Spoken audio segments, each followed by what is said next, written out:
Welcome back to the CTO Playbook, the podcast dedicated to helping CTOs excel. I'm your host, Adam Horner. With 30 years in the industry, including over a decade as a CTO, I have coached and mentored more than 100 engineers and tech leaders. This podcast covers crucial topics for CTOs, providing insights, strategies, and practical advice to help you build and refine your own playbook to excel in your role. In this episode, I'm speaking to Adem Bilican, all about Bitcoin. Adem is the CTO of Relai, and together with his co-founder, they're working to bring Bitcoin to everyone in an easy-to-use mobile phone app. Adem tells us why he believes Bitcoin is the future of all currency and the only cryptocurrency that is a genuine store of value and worthy of the phrase crypto gold. We talk about what might trigger a widespread adoption of Bitcoin and what you can do to learn more about the Bitcoin blockchain and related protocols in the meantime. Keep listening if you feel like your knowledge of crypto and Bitcoin could do with an upgrade. Adem, thanks for joining us. It's great to have you on the podcast. How are you doing today? Very good. Thank you very much, Adam. It's a pleasure to be here with you. Thanks for having me. Excellent. So we obviously met just under a year ago when I started coaching you, which has been a great collaboration that we've had going on. But just so that everybody else on the listening side has a bit of an idea of who you are and where you come from, could you tell us a bit about your background and, interestingly, how you got into Bitcoin? Sure, with pleasure. So I'm Adem, co-founder and CTO at Relai, originally from France, from Bordeaux, and I'm coming from academia. So I studied bioinformatics, which is a domain between like biology and informatics, where I used to be in front of computers all day long writing scripts to analyze some data, trying to get a meaning out of this big sea of zeros and ones, or ATGCs, trying to get something meaningful out of it. I came to Switzerland for my PhD at the University of Lausanne. Then I moved on with a postdoc in research. And then I quit academia. It wasn't for me anymore. I didn't like the competition happening in academia. I initially joined. I started a PhD because I did my master thesis in a research group in the Netherlands. And it was a very good group and all about collaboration. They were collaborating all over the world with other research groups, and here it wasn't the same. So an ideal place to be collaborating then to start off with. It was initially, yes, but then I thought it was the default in academia. So I moved on with a PhD and a postdoc, and I realized, unfortunately, a bit late that competition is pretty tough in academia. And I'm fine with competition on its own. In the end, we are in the startup world. If there's no competition, you're in the wrong place for sure. But I don't like competition in academia, in research. Research was for me all about collaboration, working together to make the world a better place. And I found out this competing research group working on exactly the same project that I was. And they ended up publishing before me. So all the work that I did for the first 3 years of my PhD were not worth anything anymore. This is unfortunately the truth in academia, publish or perish. Either you are fast enough and you publish, and that's all good for you. If someone does it before you, then it's not worth anything. Because it's quite binary, isn't it? As soon as it's prior work, it no longer counts as primary research on your behalf, even if it's in parallel, really. Exactly. And you wish it would be in parallel or at least collaborate together to make it even a better publication, but this is not how it works. Then I just quit academia, and I always wanted to build something on my own. So after academia, I started a small software development company around blockchain and cryptocurrencies, where I realized that there were a lot of crypto projects. There are still a lot of them, and they were struggling to get some users. So there was a big barrier in terms of user adoption, and everybody was dreaming about this mass adoption. And to me, it was clear to reach that mass adoption, what was missing was the user friendliness. The whole UI, UX aspect was missing. And I always believed that to reach out to mass adoption, we need nice, user-friendly mobile wallets. It has to be on the mobile platform. If I take the example of my mom and my dad, if they want to get in, they need a mobile app for that. And my agency was around building mobile wallets for different crypto projects by putting a lot of emphasis on the product. So UI, UX, so that they can reach out to more users or newbies, not only techies that are already aware of what is happening. Right. So you're trying to really breach that chasm across from the early adopters and the innovators across into, well, at least the early majority. So you're doing that as a consultancy to begin with then. But what was it that got you into crypto and Bitcoin in the first place? What was sort of the thing that made you go, oh, I've got to try this out? So the very first time I read about Bitcoin, so it was really the first crypto I read about at the time. It was anyway probably the only one. It was on a blog, a French blog about software development, obviously. And they were writing a lot of articles. They were using Python at the time. And I had to write also a lot of code in Python in R about scripts and data analysis. So Python is very powerful for that. So I was following these two developers, and on the side, they had on the menu just a small section. It was a French blog, and it was written on accept les you, as in we accept money. And there was a Bitcoin wallet address. At the time, it was maybe a few bucks, like Bitcoin price was around a few bucks. Even if I consider myself quite geek, like I really like technologies and all, it was still too much for me. I was like, what's this internet magic money all about?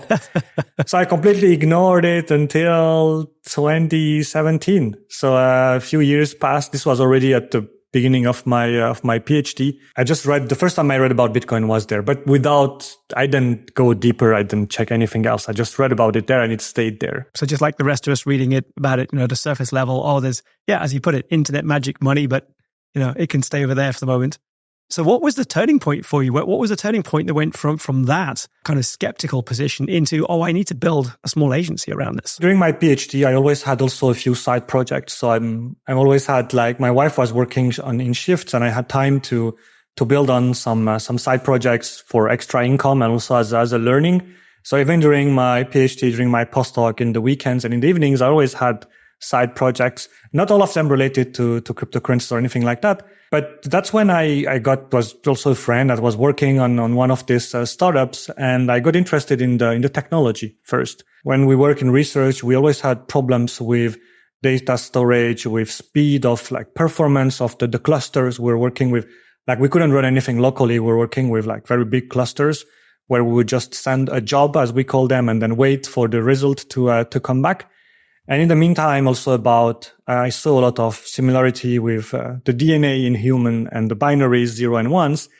And all together made sense with the database was a big problem at the time. So initially, which ended up being wrong, I thought about the blockchain as being just a better and improved database that is better than a database because it's a blockchain. So the whole data, you can keep track of the whole data, visibility. If it's also open, you have also full access. It's decentralized. So that's where it started initially, I must say. Later on, I also learned that and I know now that it's not a database. Well, I mean, it can be a database, but that's not the main goal. But that's the first part where, like, really the first time when I thought about working on a blockchain project. So it's almost like an academic approach to blockchain was your first reasoning about it. Awesome. So you went from there to, well, this has to have a good UI UX for it to actually be usable as currency. Yes. So the main use at the time when I started was still cryptocurrencies. Bitcoin was the first one and the biggest one. There were a few other crypto projects following, blockchain projects, but they tried to put the emphasis on other aspects of the blockchain. For example, traceability, to be able, like the cold chain, just so that you can trace a product, make sure it never goes down a certain temperature, the origin of the product until it's been delivered. This was very interesting for pharmaceuticals as well. So financially, only Bitcoin was really solving a problem there. But I was more interested in the other aspect. What can we do? Where can we still put blockchain? And it was like today it's AI. At the time it was blockchain. Wherever every project had its fair source of blockchain at the time. And that's what I was looking for. I was really looking for new use cases for blockchain to solve problems. Right. So you pretty much went out and tried to find any problem that a blockchain could be used to solve. And ultimately then you still ended up coming back to, okay, let's go back to Bitcoin and build a startup around Bitcoin. So what was the transition that got you from that point of view? Like, okay, Bitcoin can be used for everything to, let's just focus on this one thing called Bitcoin that was the original, well, I guess that was the Satoshi, wasn't it, 2009 purpose for it. Yeah, exactly. There is this meme about this normal distribution when you are either on both ends or at the top where, for example, they do it with everything with Notes app. You start testing all the Notes app and you end up with Apple Notes. So that's a bit that's a bit what I did. So I just wanted really to try whatever we can do with a blockchain, coming from the tech world. As in the bioinformatics part I studied, I was also more interested in the informatics than the biology. I still liked the biology, but I was never in the lab really doing the experiments myself, except a few times here and there, purely in the computer, writing scripts, trying to get some meaning out of the data and all. So I was interested in the tech initially, and I worked in various crypto projects, like 5 or 6 of them. Some were about Web3, so data ownership, using the blockchain for data ownership. Another one was about building a quantum-resistant cryptocurrency, a quantum-resistant blockchain, because obviously quantum computers, the current cryptography we have would be easily broken with quantum computers and all. So I had the chance to work on various blockchain projects. And initially the idea of building a nice mobile wallet for Bitcoin came from my co-founder, Julian. And at the time when he proposed me, I was like I wasn't convinced, because for me, Bitcoin was already very easy and very simple. I didn't understand what else could be simplified or made easier on Bitcoin. Actually, Bitcoin, and I think that is why every tech people would try first other blockchains before ending up in Bitcoin, is because Bitcoin is boring. Bitcoin is working. Bitcoin is totally boring. So like smart contracts, and you want to, take it to the next level, running a node here, a node there. In Bitcoin, you don't do much of this. It's very, very boring. But on the other hand, you have other blockchains that are really trying to solve problems. In the end, most of them are non-existing problems, but you learn afterwards. But technologically, challenge-wise, it is much more exciting. So initially, I wasn't convinced that Bitcoin needs an easier wallet. But then we got approached by a lot of family members and friends who just wanted to get into Bitcoin. And we realized that out there, the only option would be to go to a full-fledged exchange and do the whole ID verification to even be able to start buying and at the time, the minimum amount was also pretty high. So there were a lot of barriers. At the time, you had to take a picture, a selfie with a note next to it, like my name is, and I agree, like I want to get to this platform, and this for every exchange out there. So the same as like bank level KYC, AML checks effectively. Exactly. Initially, it was really like that. And we wanted to bring in an easy solution. No KYC, get your first Bitcoin very easily, just send money, receive Bitcoin. Then I got convinced, because it was not anymore about, initially I thought that we were trying to change Bitcoin or bring it to another level. But here the idea was not to touch Bitcoin at all, just to make it more accessible. Well, yeah, and that's one of those challenges that's always been with Bitcoin, is how easy it is to approach and how easy it is to use. I mean, since then, of course, the number of coins that are available of varying types has just exploded. I mean, there's been many, many types of coins that have come, and some that have collapsed and folded. I think Bitcoin still has about 2/3 of the market, and Ethereum is the next closest competitor. But what is it about the other coins that for you doesn't have the interest or doesn't have the value differentiator that Bitcoin still holds? I think we need to clearly distinguish between Bitcoin and other cryptocurrencies. So let's do that then. Let's start categorizing out the world of crypto. So those of us who've looked at it from the sidelines but not really looked at it in detail have a bit of an understanding of the way that you see the world of crypto. Fair enough. I think the only point all these cryptocurrencies have in common, or at least as close as possible to Bitcoin, is the fact that they use a blockchain. Technologically, that is the point, that Bitcoin is using a blockchain, Ethereum is using another blockchain, but like technological, the blockchain behind is just a simple data, structured way of a data where you can keep track, and a chain of blocks, basically. But then the problem is, financially, the only cryptocurrency that is a proper alternative to gold, so that's why it's called digital gold, is Bitcoin. It is not the case for any other cryptocurrency out there. The only cryptocurrency that doesn't have a marketing team, that doesn't have any budget, any financial around it, so you don't really invest. I mean, there are donations to Bitcoin core developers or Bitcoin core projects, but it is the only one who doesn't have a CEO. We still don't know who Satoshi Nakamoto is. He or she or they just disappeared, which ended up being a very good thing for Bitcoin itself. And that makes Bitcoin very, very different. It's the only one with capped supply to 21 million. There will never be more than that, which makes it also much more valuable. So you want to get as much as possible while you can. And because of this, it's the only one that is not categorized as a security with all the other blockchains. So it's the one that is a proper financial tool and the only one that could be considered an alternative to digital gold.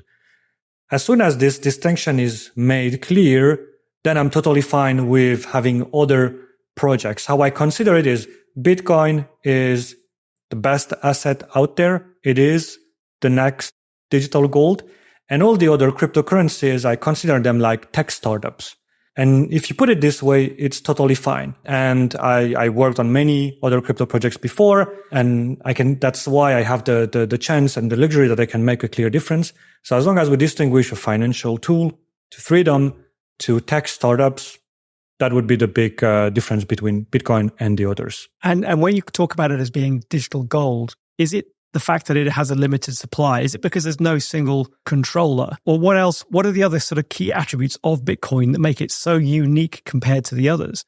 Because when I start comparing it to, assets that have, that are hard backed, so fiat currencies that are backed by basically taxpayers' receipts, gold, which is a physical thing you can pick up and it's really heavy as it turns out, these have a tangible physical thing behind it. Whereas Bitcoin, apart from the limited supply, there doesn't seem to be anything particularly underlying it. So what is it in your mind that makes it into something that is as substantial as digital gold? The next after the cap is proof of work. So Bitcoin is the only cryptocurrency using proof of work compared to the others that are heavily using proof of stake or other consensus solution. What makes proof of work different is, as the name stands for, you really need to put in the work if you want to be able to find the next block and hopefully also earn the revenue or the gains from the next block generation. So there is, for every new block created, whoever managed to create this block gets also rewarded. These are the miners. The miners will get this reward. And what is the main difference between proof of work and proof of stake? Proof of work also makes the whole Bitcoin network clearly decentralized. Everybody can participate. You can run a node, a miner at your home. Obviously, you will have associated costs, be it network cost, be it energy, like electricity cost.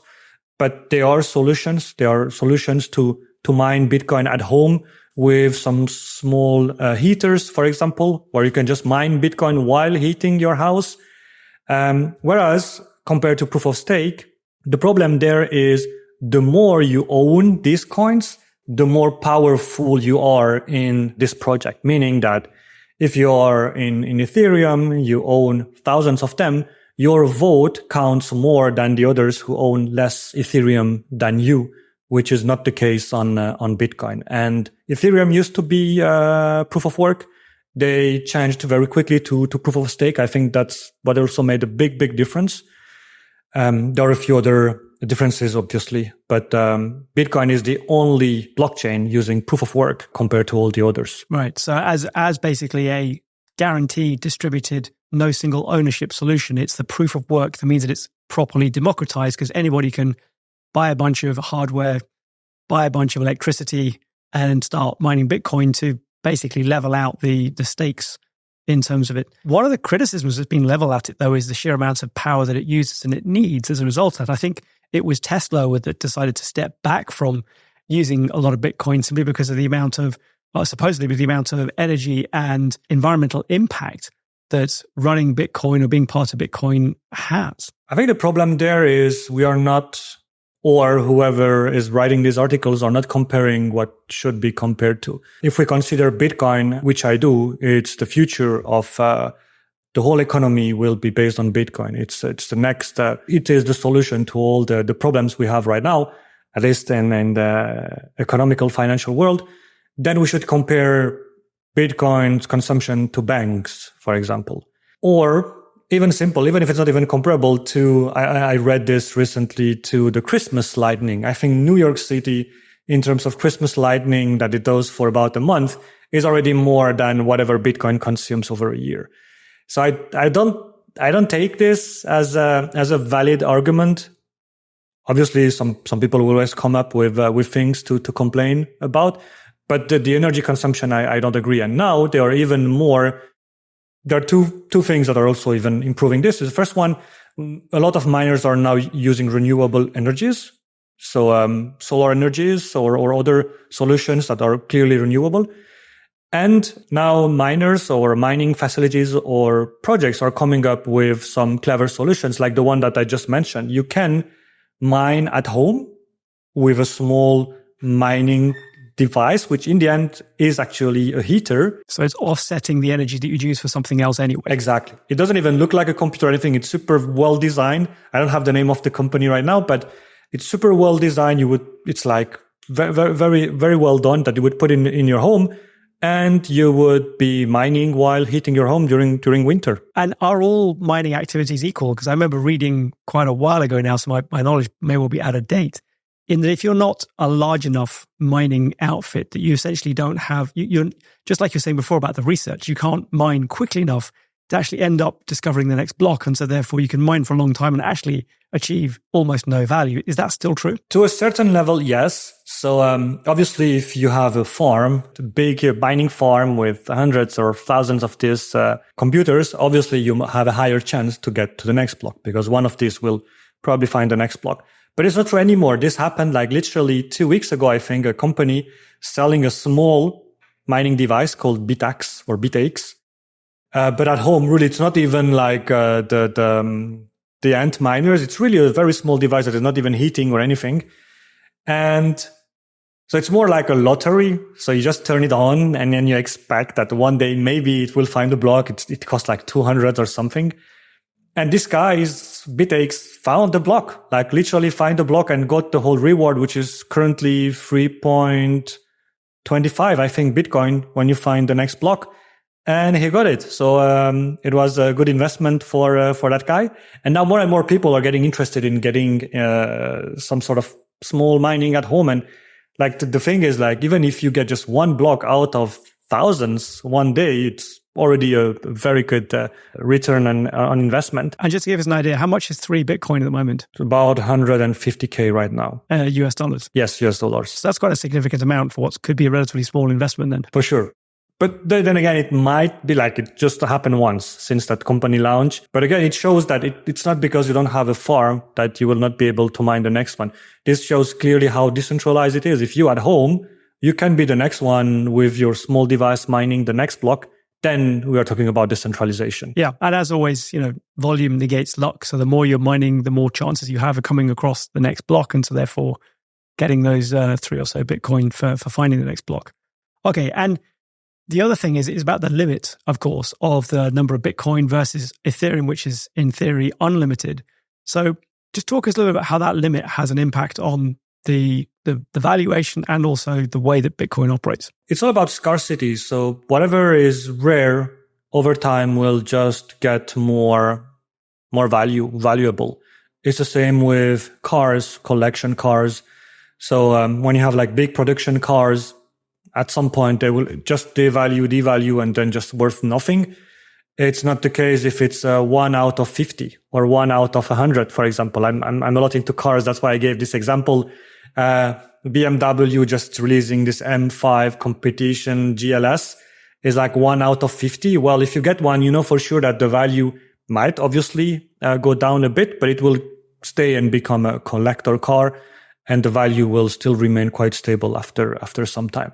It's exactly the same that is happening with Bitcoin. And it's even more interesting because the pace at which new Bitcoins are generated is decreasing over time. Every 4 years, there is a process called halving, which reduces by half the rewards of the next block. So initially, when Bitcoin was launched, every block that you would find, and at the time it was very easy to do some mining, you could do it on your laptop, would reward you 50 Bitcoin, 50 Bitcoins. Which is worth a huge amount of money in today's money, but was not actually worth anything back then. Back then, not much. You could keep on mining. It won't be worth that much. Today, 50 Bitcoins is really a lot. Whereas today we are looking at 3 point something.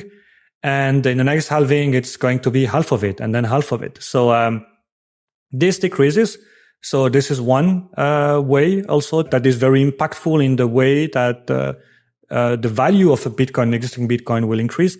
And this way, we will end up, I don't know the exact year, 2100 something, the last Bitcoin will be created, and that's it. There will be no more Bitcoin created after that date, which will complete the number to 21 millions, which in the end There are also other topics that makes your Bitcoin more valuable. So out of this 21 millions, quite a bit is considered to be lost. So either their users don't have access to their keys, and which makes the rest of the other Bitcoins even more valuable. So all in all, the fact that it's a scarce cryptocurrency makes it much more valuable. And obviously it shows it is the only one that over time, over history, it is the best performing asset so far. And so, I mean, obviously you've spoken about how you believe this is going to become the most important currency globally, fixes a lot of the challenges and so on. But rather than go into that, I wanted to sort of have a look at the future of Bitcoin and what you think that means for CTOs, senior technologists, engineers, because at the moment everybody's talking about, well, guess what, AI, generative AI. Are we going to get to generalized AI? Whereas Bitcoin and crypto in general is kind of last iterations buzzword, but it's not really got the noise and the traction at the moment. However, from what you're saying, and from what I'm seeing in the way that Relai is actually going, you're building significant value in terms of creating the means and mechanism to easily use Bitcoin as a day-to-day currency. For everybody else who's, outside the world of that and focusing on AI at the moment, what would you say is a critical thing from a technologist, from an engineer, from a strategy perspective about Bitcoin that you think is worth sitting up and looking at? That's a very good question. And the way I put it from the beginning seems like, well, why would I even work for Bitcoin if it's that boring and everything has been done? It's just the beginning. I like to compare Bitcoin to the internet. We compare the number of users. That's one thing. Also compare the layers. So when the internet was created on the main protocol, you couldn't do much, right? It's just packets. You would send and receive some packets, not meaning that much, but it was a big step forward. And then over time, we end up today with big companies like Spotify, Netflix, doing like all the streaming that wouldn't have been possible at the time for many reasons. It is exactly the same with Bitcoin. Bitcoin is now becoming very stable. It's been years, more than 10 years, almost even actually 15, 16 years. And that's the protocol. That's the base layer. The base layer is now stable, decentralized, and we can rely on it. Now, what is happening? The first one, I think, was in 2018, which is called Lightning. We started building a layer on top of the main layer, which is now called L2, L3, L4, and then this will go on and on. Layer 2, for example, Lightning is one of them, is the most famous one, is here to solve the, let's say, scaling and speed issues of the main chain. The main chain is pretty slow. You generate a new block every 10 minutes.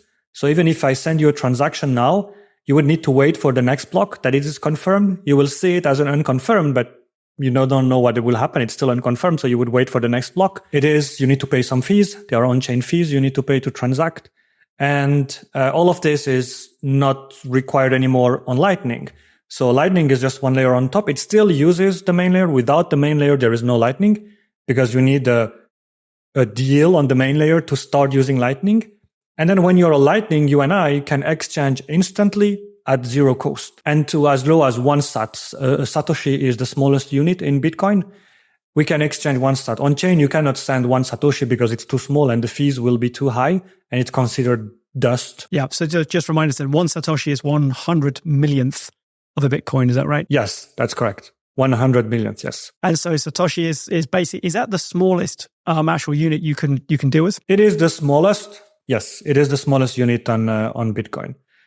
There are ways maybe to go lower, but it's not official. Might be needed at some point. Because it seems to me if we get to the point where we're closing on that limit of 21 million and valuations go up, then we're probably going to need to go smaller than that. But is that what you're talking about being sort of level 3 and level 4, where we need to go smaller than 100 millionth of a Bitcoin to actually have a sensible amount of value to, I don't know, buy a coffee or something? Exactly. So that is one issue that everybody, like a lot of people would report about Bitcoin is I cannot pay my coffee with Bitcoin. Obviously, I mean, it's not meant to pay your coffee with Bitcoin. You can pay your coffee with Lightning now, which is instant. It's instant for you. It's instant for the merchant. Merchant doesn't need to wait for a confirmation or anything like this while you're sipping your coffee. This is one, and this is just the beginning. There are now other layer 2s coming in. They are more into yet they're still in the research phase. And then people are already thinking about layer 3, layer 4, that could be around, for example, decentralized ID. So DIDs, there are a few blockchain projects that are purely working on DIDs. So then you would be like, why would you build this on top of Bitcoin? It already exists. For example, this blockchain is better at the IDs than the Bitcoin blockchain.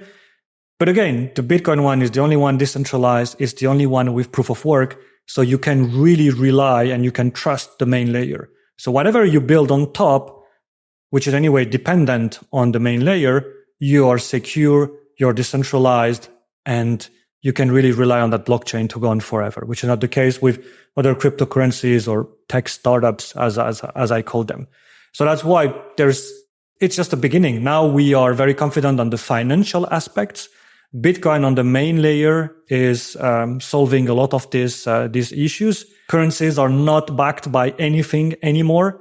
The US dollar used to be backed by gold. This stopped temporarily, and it never got back to being backed by gold. So this is solved now with the main layer. That's done. I think over time, it looks like the fees on the main layer will increase, and the main layer will be kept for big transactions, like not frequently used to exchange. Like you wouldn't use the main chain to pay for your coffee or to send a few sats around.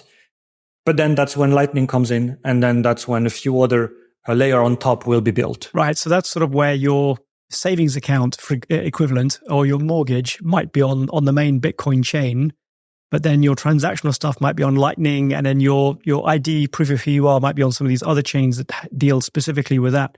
I think one of the things that worries most people then, if you're going to sort of invest and use the Bitcoin chain or the Bitcoin chain world as a sort of a core part of any platform that you're building, is reliability. I mean, with Bitcoin, I think, correct me if I'm wrong, because I'm not an expert here, there's been essentially one bug, genuine bug in the lifetime of Bitcoin for code that was released almost perfectly the first time around, and a bug not even to come out for several years after it was released. That's an astonishing quality of software in any world. And so I think one of people's concerns is that, well, what's stopping us to find, critical bugs in Lightning or in the next chain dependent technology that comes along? There will be, and they are, I think, because working on the main chain, and it's true, I think there's 99.99999 something uptime, which is pretty good. But then there is a small group of developers called Bitcoin Core developers working on this, creating BIPs. A BIP is a Bitcoin improvement protocol. So you can also generate a BIP. If you have an idea about Bitcoin, you just write it on the GitHub repository, and then there will be some consensus, discussions, voting, and all before implementing it, or even just completely not working on it at all. But then the other projects on top are more projects. For example, Lightning on its own, coming from Lightning Labs initially, but it was a research. So it was a paper published in an academic journal and online. And most of these tools and services are open source anyway. But you will come to a level where the internet as its core is decentralized, is open source and all. But then Spotify, Netflix is not anymore. Right. So those are the commercial layers that sit on top of it, which are going to be the services, you reckon, of the future built on top of blockchain, or specifically the Bitcoin blockchain. Yes, which will happen. And depending at which stage you join Bitcoin, you will either be like an early adopter, an early joiner at the core, the main chain, and you would be like, oh, at the time, I remember doing some on-chain transactions.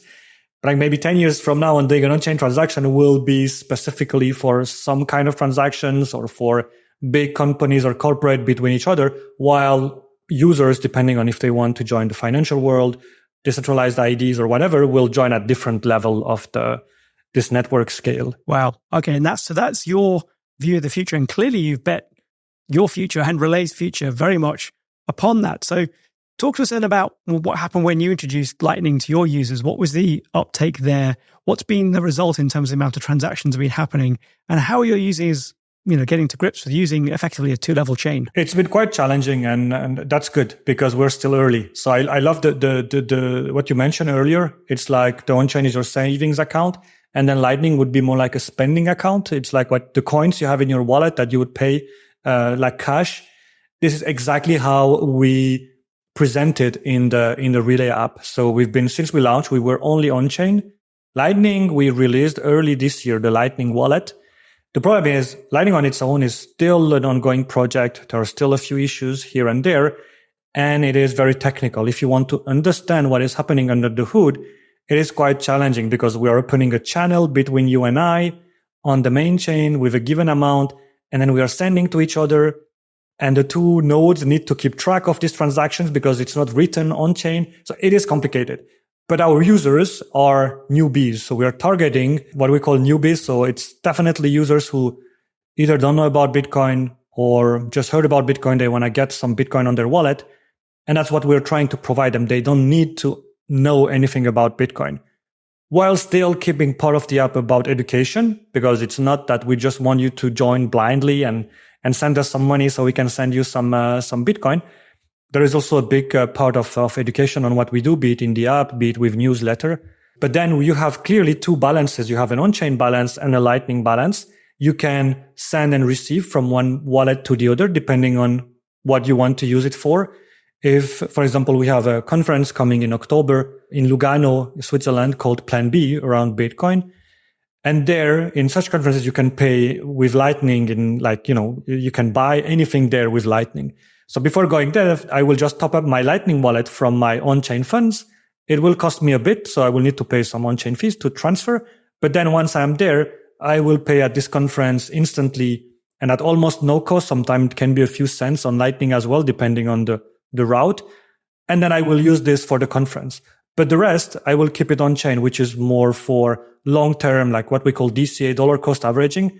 We believe in the long term. That's why we have like weekly or monthly savings plans in the app. This one, you keep them on chain, or even better, you keep them in a cold storage, in a hardware wallet that is cold.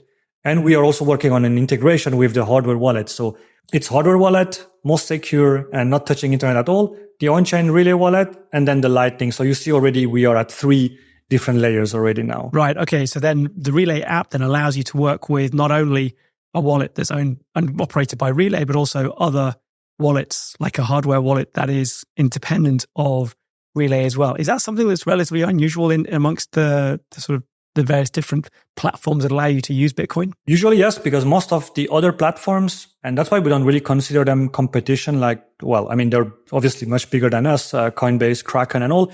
They are all fully custodial, meaning that they hold your coins for you until you want to sell them or withdraw them.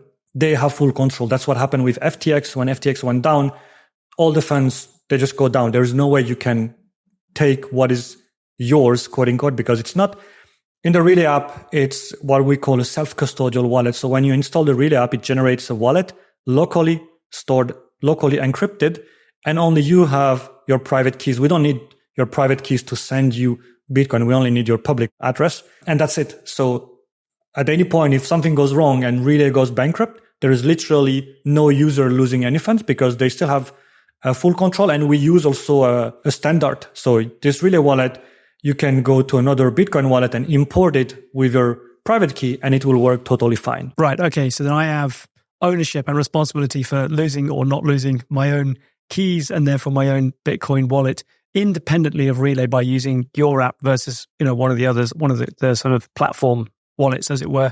But then the flip side is that I don't have any other protection. If I go and lose my keys, I can't go back up to the platform and say, hey, can I recover my keys, please, with another proof of identity process? Unfortunately not. So if you lose your keys, you're really the sole responsible. So that's quite challenging as well, obviously, for us. But again, this is something we are working hard on, making sure they write it down.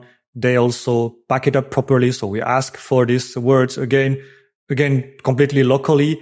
And we are working on a more user-friendly approach to backup and restore wallets using iCloud and Google Cloud. Obviously, this is much more common.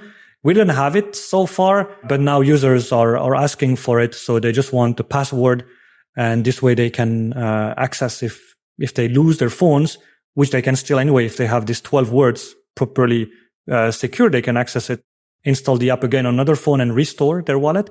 But if not, we also want a more user-friendly way to back up and restore their Bitcoin wallets. Yeah, because that does seem like an essential thing to make it more everyday usable for people who forget things like me, where they're using things. Not that I have a habit of losing money all over the place, but you never know when accidents happen.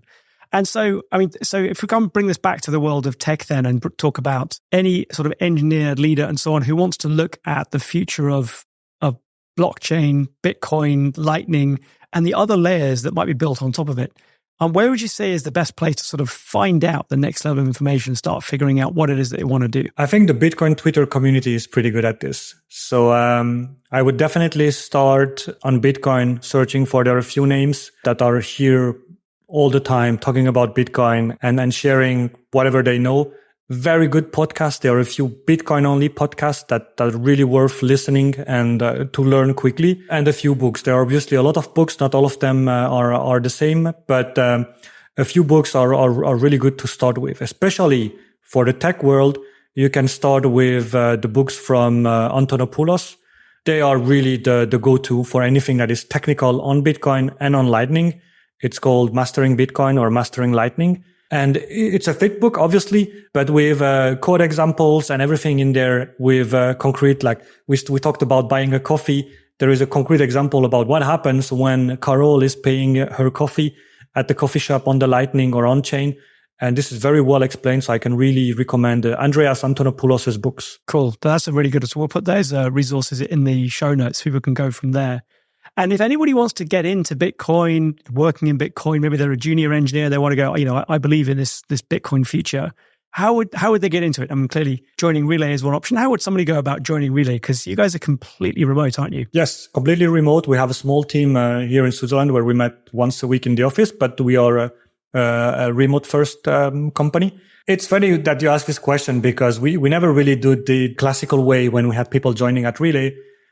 What I would do, the Bitcoin world is still small compared to all other technologies. Like even now, AI, who started even much later than Bitcoin. Well, I mean, it was maybe even started before, but right now there are much more people working on AI than there are on Bitcoin still. This is not going to change very quickly. So what I would do first is I wouldn't go to there are a few Bitcoin specific job ads that I can recommend. That would be a way to start.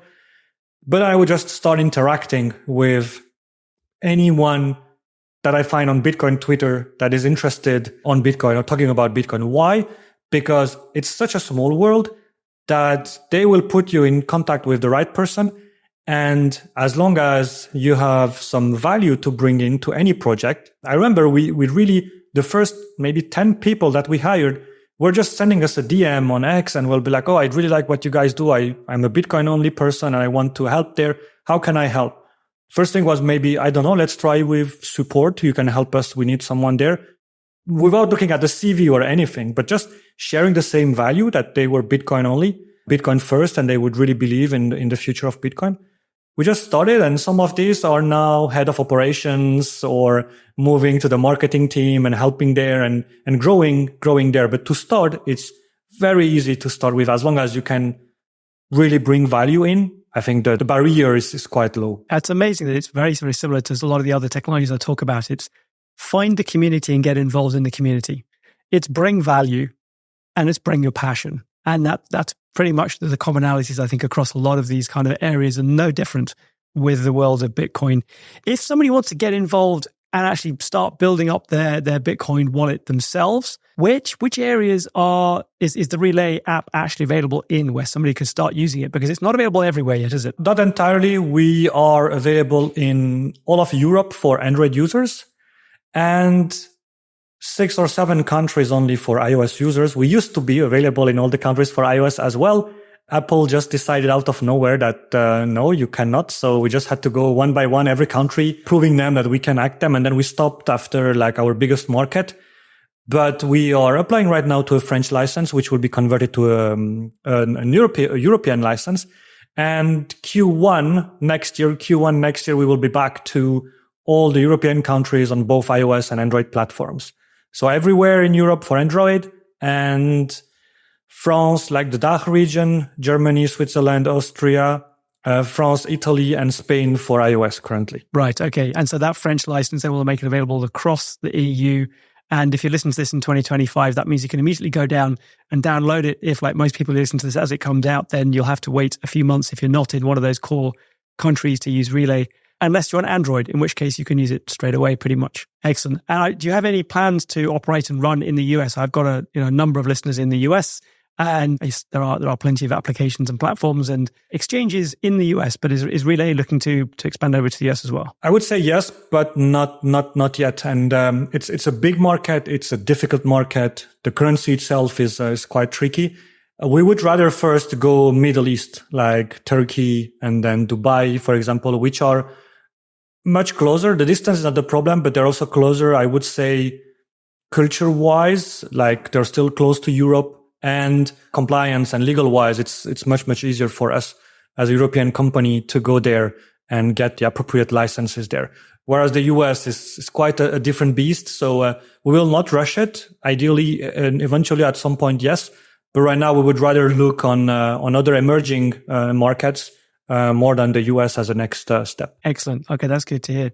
So just to round it out then, I want to just ask you one of those tricky questions that I really love so much, which is if we're looking into the future and your view of the future is that at some point, everybody or almost everybody will be operating on Bitcoin as a primary currency. If we're looking forward, what do you think is the one or two events that need to happen that will be the start of that mass conversion over towards using a decentralized currency like Bitcoin rather than the current national currencies like the fiat currencies from the UK, from Sweden, or even the larger distributed currencies like the euro, which obviously covers a lot of different countries, or the greenback in the US, which covers obviously almost the rest of the world as far as currency goes? That's a very good question. I love it. Actually, I think about this a lot, so it's the answer is pretty clear for me. There are two of them that I could consider that would help with the mass adoption. One is quite unfortunate.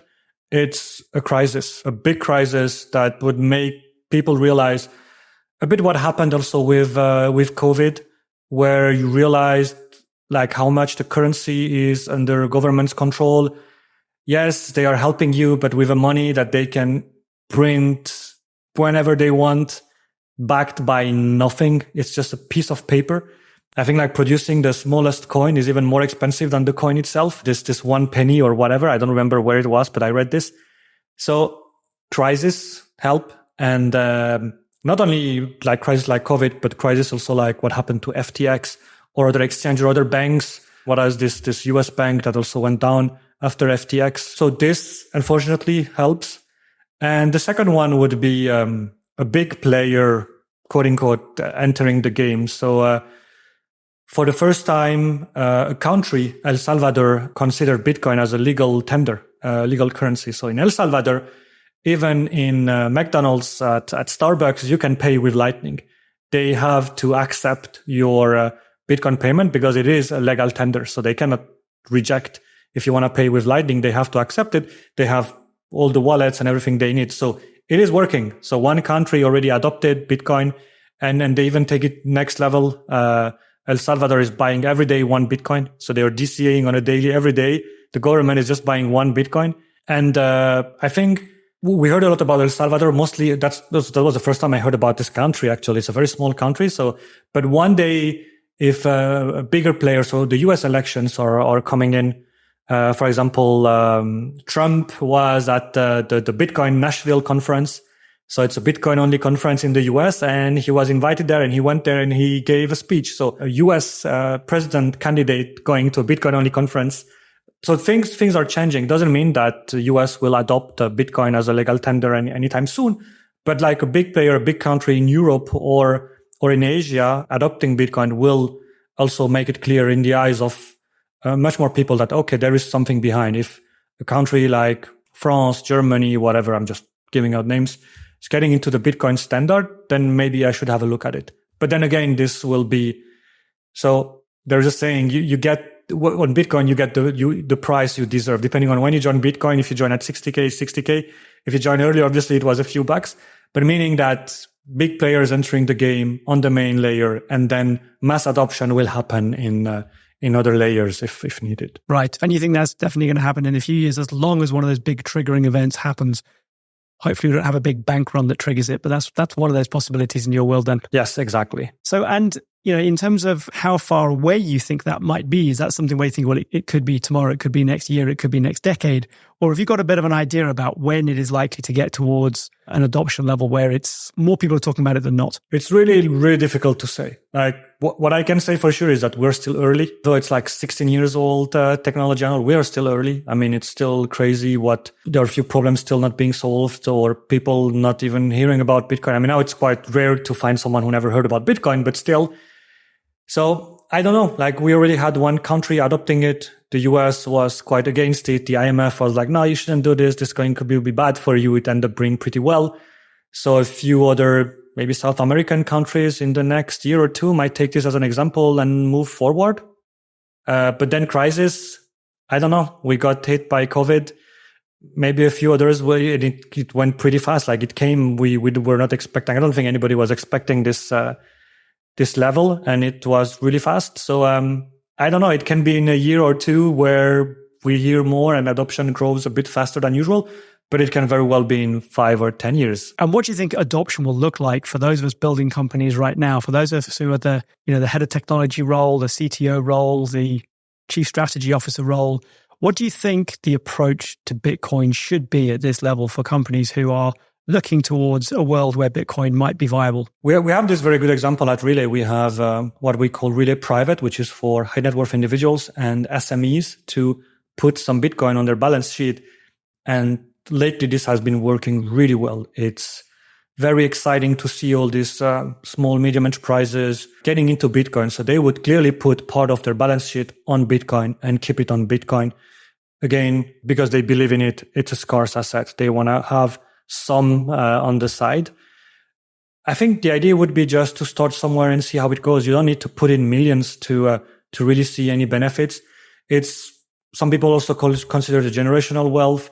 It is an asset that is getting scarcer and scarcer. So it won't hurt to have a little bit on the side and just see how it goes. Now, tools exist. So it used to be very difficult if you were a company trying to get some Bitcoin or to pay some bills in Bitcoin and try to report this was quite difficult. It's not the case anymore. Like Switzerland, obviously, but also a lot of other countries, you can now deal with cryptos, with the government. You can report and you can clearly do everything that you used to do with fiat currencies. So I wouldn't say there's nothing to be scared about. Just go for it, jump on the train and just see how it goes. Excellent. And if anyone wants to get hold of you, Adem, what's the best way to get hold of you to talk about Bitcoin and the places where you could take it? Sure. I'm very active on X. So _Adem Bilican_. So first name, last name with 2 underscore before and after. Very active there. So I would say that's the main one. And then anything related to any question for Bitcoin, or if they want to join Relai, we're always open and opportunistic with that. Adem@relai.app is my email address. Happy to also take any question there as well. Excellent. And the website is also the place to go and get the app to download if you're in one of those countries where it's available. Yes, relay.app. Awesome. Adem, thanks very much for sharing your insights for us on Bitcoin and your view of the world where Bitcoin becomes a bigger player in it. This is a challenge I think that many tech leaders are going to face at some point in the future, although maybe not as imminently, depending on when a crisis happens. And I'm sure our leaders are going to benefit from your experience. So thank you very much. To our listeners, if you found today's episode valuable, please visit the website to join the CTO Playbook community and access some of the more resources that we have for your CTO journey. The link will be in the show notes. Until next time, stay innovative and keep leading with impact. Thank you very much for having me, Adam. It was a great pleasure. I appreciate it. Thank you very much for listening all the way through to the end. Just before you go, I'd like to ask you for one thing in return for putting together all these episodes of the CTO Playbook podcast for you. Please leave a review. Wherever you're listening, whether that is Apple Podcasts or Spotify or whichever platform you're on, leaving a quick review will help more CTOs find the podcast and enable me to create more great episodes. Thank you for listening, and I'll see you on the next episode of the CTO Playbook.